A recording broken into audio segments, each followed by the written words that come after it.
Welcome to Hot Topics. Morning, Andy. Morning, Phil. How are you today? Really good, actually. I've got to be honest. I'm looking forward to going to find a bit of sunshine. So I'll bring some sunshine into this discussion, eh? I really hope so, Phil. Yeah. It's a bit windy here. So, to be fair, the sun is out, so cannot complain. So all Yeah, is well. fantastic. And we've got, as always, got two or three topics we're going to have a bit of a chat around in the next quarter of an hour, 20 minutes, which have come out of conversations probably over the last, 3 or 4 months in practice, really. Bit of a pattern growing, and we thought we'd just have a bit of a banter and a bit of chat around them, and maybe challenge some thinking within the therapy marketplace. Certainly, I'm going to open this with, I think it's important that we do start to get some feedback from the listeners. So we'd love to hear from you. If you want to contact us directly at info@elevateyourclinic.com, or if you want to go and find myself or Phil on LinkedIn, is probably where we hang out the most. So obviously Phil Badley, Badley, and Andy Hosgood, HOSGOOD. Come and find us and drop us a message with your feedback. It would be excellent. Alternatively, obviously, we're on all the social medias, so we always love to hear your feedback. Drop us some information about what you think about our topics for today. So let's get started. Yeah, let's get started.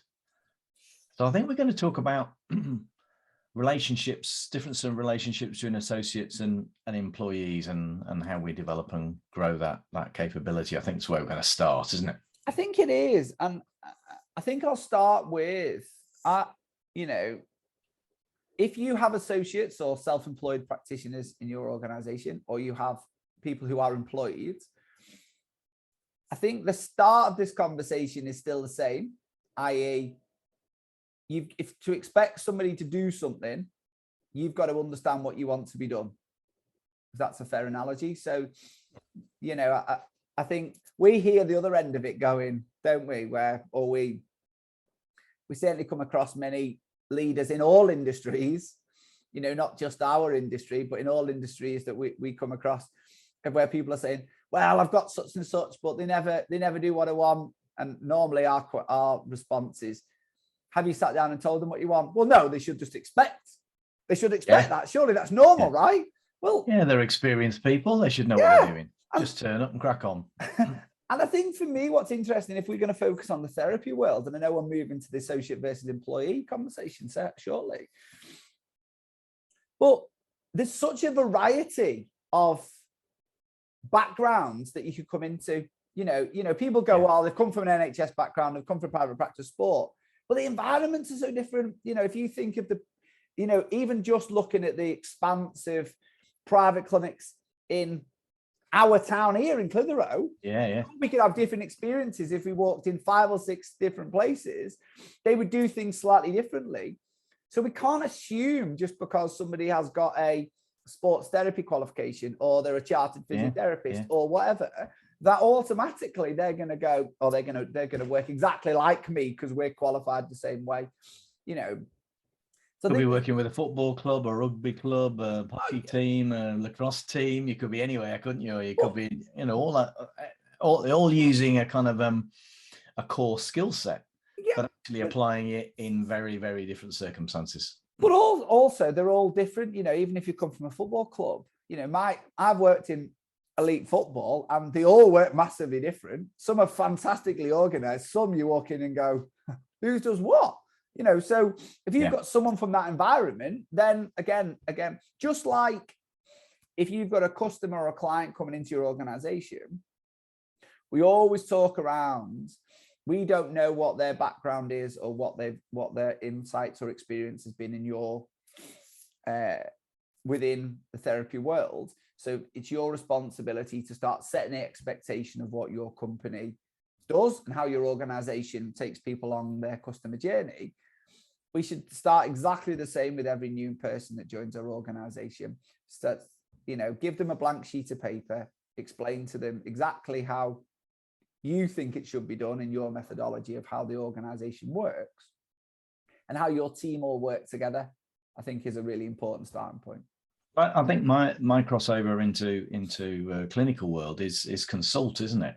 Because I mean, the first thing you do when you get a new client walk into a treatment room is actually start a conversation about who they are, what their issue is, what their goals are, and then you start to think, okay, how do we apply our knowledge to that situation? And I think what we're saying is really there's a direct read across with an employee, with an associate. It's dangerous to make assumptions, and just getting those facts straight in the early stages to put the fundamentals, the foundations into building good relationships and good practice within your organization will reap dividends.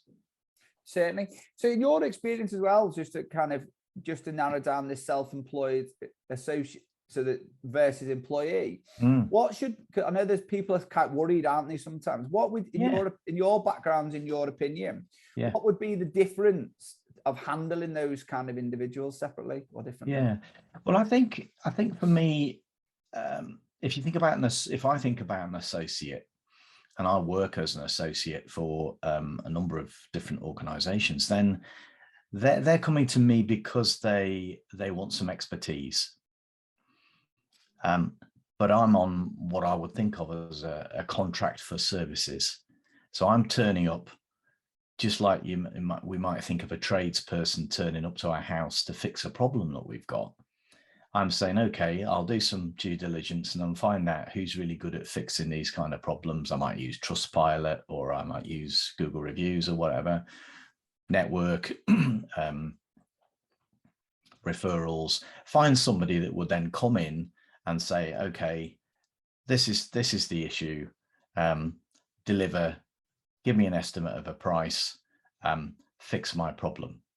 Now, I guess the same principle is true with an associate working in a clinic, with the exception that you're actually turning up a number of hours or a number of days a week, but actually you're contracting with them as an expert to come and work in your environment to deliver a service to your standard for an agreed price. The duty of care around governance, clinical governance, and health and safety at work is in principle the same, because they're a visitor to your premise in the same way that a client would be. But you wouldn't be having discussions about pay awards, about formal appraisals, about training and development, about necessarily joining in team development exercises and workshops and stuff like that, because that more typically is your employed relationship. That's not to exclude associates from some of that stuff. I think where we've seen grey areas in our various conversations is almost an assumption that there's two extremes. Either, well, we don't need to say anything to them because they just turn up and do their job and then they disappear, or we actually treat them like employees. And neither extreme is a good way to be. You still have to set out your stall and your standards as the organization, as the business owner, to say, this is what I expect. The relationship then is based around performance and delivery. So if you're not performing to a standard, basically you're out. Tear the piece of paper up and say, thanks very much, Andy, won't be needing you from next Monday. And there's usually very little, if any, comeback. Whereas with an employee who then starts to build rights and entitlements, you have to be a little bit more careful. And that's where somebody like Sarah, our employment law partner, who's our affiliate, gives some of our colleagues in the business some great advice about how to manage those types of situations. So that's how I would kind of paint that picture, I think, Andy. No, I think it's a really nice picture to paint, if I'm honest with you. I think it was some really good insights in there. So let's think about, so you touched on it, and I think it's a good link that we also say. So around training and training needs. Now, this seems to be, again, another topic that we certainly seem to talk a lot of time about with those businesses that we work with around, you know, what are the training needs and how do we deliver the training. And I know actually in your alter ego or alternative life, I don't know what people are now thinking about what your alter ego is, so we maybe quickly move on from this point. But absolutely, you know, you do a lot around, don't you, for training needs of organizations. Can you share anything for the listeners that, you know, what should people be? What are some top tips or some things that people should be considering? I think for me, think at a number of levels. I think we have to be clear about the role and the roles that we want people to play in an organization. And we need to be fairly clear in defining that role about what the skills, knowledge, and experience, the behaviors that we're expecting in relation to that role. And then in some way make an assessment over time, snapshot diagnosis at the start, and then through experience over time, to see where people are performing well, where they have good knowledge, experience, and where there are gaps, have conversations about how we close those gaps. So we know there's very much a bias in therapy business towards clinical training, clinical development. So we know that side is boxed off to some degree. Yeah. But the non-clinical, what it's like to work here, customer relationship management, behavior skills, working with clients, being actually efficient at running our CRM system or answering the phone appropriately, or handling complaints, all that kind of stuff, is the stuff that really gets kind of pushed to one side, and we just kind of make it up as we go along in some instances. I know we ran that webinar very recently with HCPG, where we were talking about governance and assurance, and a lot of this is kind of policy based. Yeah. But then if you've got a policy, you've got to turn a policy into practice. And often we're not very good at actually turning a policy into practice.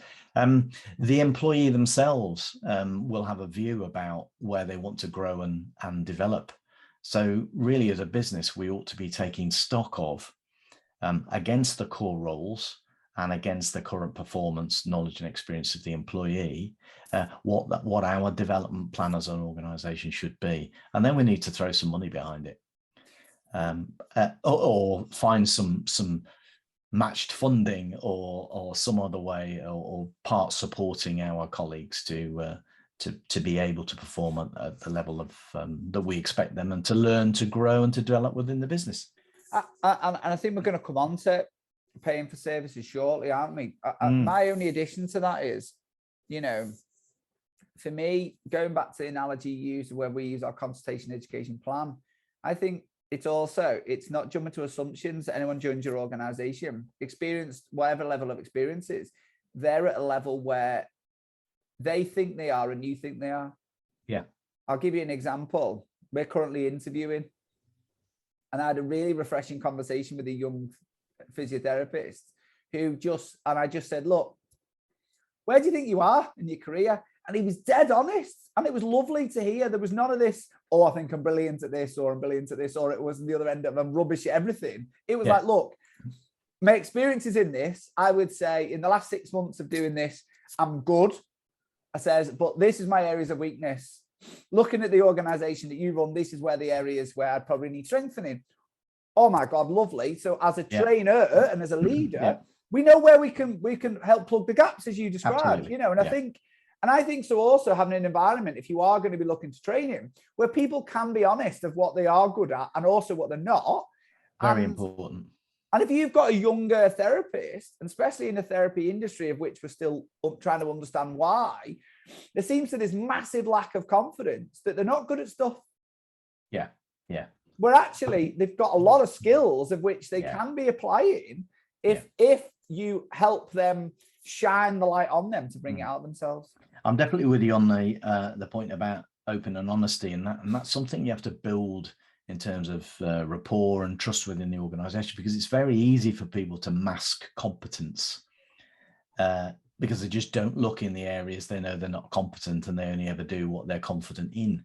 Somebody once said to me, you know, experience in terms of years isn't really what you're looking for, because you could have 20 years experience of doing the same thing every day once a year and repeat it 20 times. Yeah.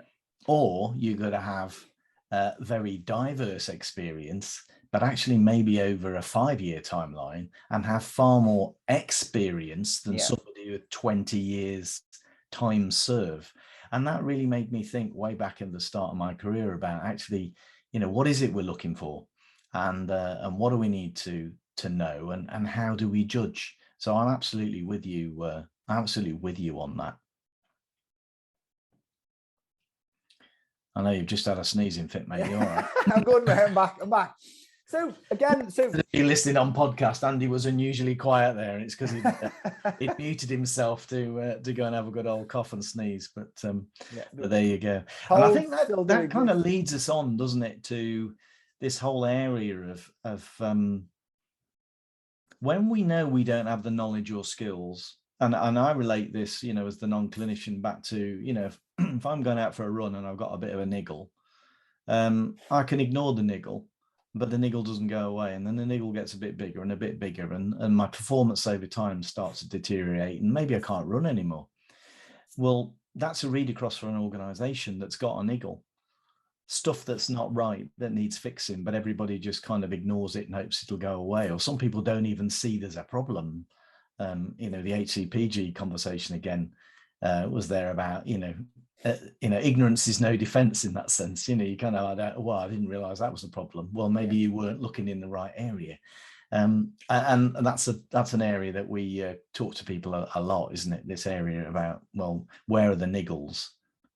Yeah, but again, so for me, I think your link there is brilliant. That, I think as therapists, we would generally, if someone came to us but didn't want to pay for our services, I've got this problem, it's not getting any better, but I don't really want to pay you. So what can you do today to fix all my problems?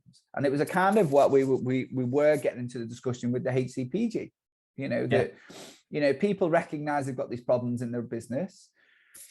Again, using your very relatable example, in my opinion, of you saying, well, I don't have time to do my exercises, so don't give me any exercises because I ain't going to do them because I haven't got time to do them. It's a bit like saying you've got problems in your business, but you don't have time to fix them. Yeah. So therefore, you're not going to do anything about it, but then complain when the problems are still there. It's a bit like you complaining that your knees never got better because you're not doing anything about it. But you're not prepared to see somebody to help you get better. So I guess my seek to understand question I'd like to leave the listeners with is, we've spoke to quite a lot of, people like Sandra and Sarah who are saying, look, we're trying to really help people, shine touch beams on areas, but people aren't, they're either running away from it, so they're not even doing the audit. I think it's a free audit that they've got, so you can understand where you are. My curiosity question is why? Why is it that when you've got issues that you are away? I see, again, a controversial comment, but I'm prepared to put it out there to see what people come back with, is that, when you take on a social employee, instead of going and playing a HR consultant or an employment lawyer, to have a contract that is legal, that is written for you, and is there to cover you against any backlash, you choose to go onto a physio-related Facebook group or LinkedIn group or whatever, and you're asking other people, can you send me an employee contract, with the hope that, one, they're just going to give you one, and that might fit and suit your needs. Which is equivalent of me, isn't it? Going out as the non-clinician and just asking a bunch of people how to fix a niggled knee. And then a car mechanic or something says, well, have you tried DPEAT? Well, it's the kind of, it's that whole thing about, particularly this is my fascination with clinicians is, you start with diagnosis and yet seeking to understand. And yet we're not necessarily that comfortable about doing it within our own organization. We have a diagnostic that actually says, really easy to complete, shows you where you need to be looking in your organization, and then put help and support. Similarly with the audit with HCPG, it's almost like you think, well, we better not look You know, it's like having high blood pressure, isn't it? You know, so we won't actually take our blood pressure because we don't want to know it's high. Yeah. We'll just kind of hide it and carry on and hope nothing happens, you know. And you think that's no way to run a business. That's not leadership. No, and I think I want to talk about this more, and I think I really like to. Now, I think we are going to be, if you're listening to this, then also we have got our Facebook group, which, you know, if you want invited to, again, contact us, reach out. We'll send you out an invite to our Facebook group where hopefully me and Phil will be doing, you know, you can ask our questions every Monday. We're going to be available to ask a question, and that we will be doing some Facebook Lives in the future coming from there. So make sure that you are a part of that community to get this. But we are really curious, really, really curious why that is, you know, that, you know, while there seems to be this double standard, we'll call patients for not wanting to pay to get our services done professionally. But then at the same element, you know, the behaviors of some, I'm not saying all therapy leaders or business owners, are always trying to make the shortcut.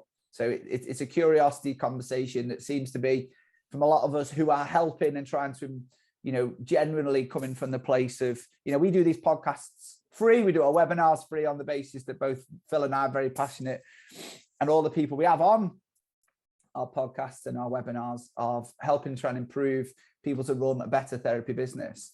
So we're just curious why you take our free advice, but then for some of the people that, you know, are in the industry who do charge, that why wouldn't take it. So please do reach out. As always, you know, if you want to see any of our webinars, then click the link below at the Academy Light. If you're watching this on Academy Light, make sure you are part of our Facebook group, and we look forward to hearing more from you soon. Well, until next time, Andy. See you later, Phil. Take care.